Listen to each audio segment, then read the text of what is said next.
This is Forbidden Bridge, and it's my all-time favorite board game. Forbidden Bridge was released in 1992. It was made by Milton Bradley. It's a dice-based, adventure-themed board game that looks every ounce like an Indiana Jones game. I love the jungle setting. The art on the board is great. I like how there's a little border around the board as well that adds this sort of backdrop motif. The mountains look really cool. The idol is a neat sculpt. He's got one of the ruby jewels in his forehead.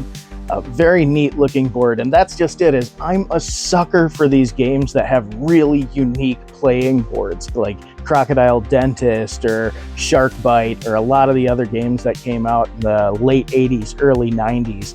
Hero Quest is another excellent one, which is kind of a Dungeons and Dragons adjacent board game. What I love about Forbidden Bridge, it's so easy to play. It's age 7 and up. You get one dice that's numbered. That dice determines how far you can move in your turn, and you have an action dice with 3 actions: Ruby, Look, and Idle. If you get Ruby, you can pick up a Ruby if you're on that space, which first comes into play when you finally reach the base of the Idle. You can also steal a Ruby from another player who's sharing a space with you if they're carrying one and you're not. Look allows you to trade places with a player that's sharing the same slat on the bridge as you. This comes into play if somebody gets, you guessed it, the idol. If a player rolls the idol, they push down the idol's head and the idol shakes the bridge. If your character is sitting on a slat on the bridge that's not very secure, they could fall down. Now don't worry, that doesn't mean they lost the game.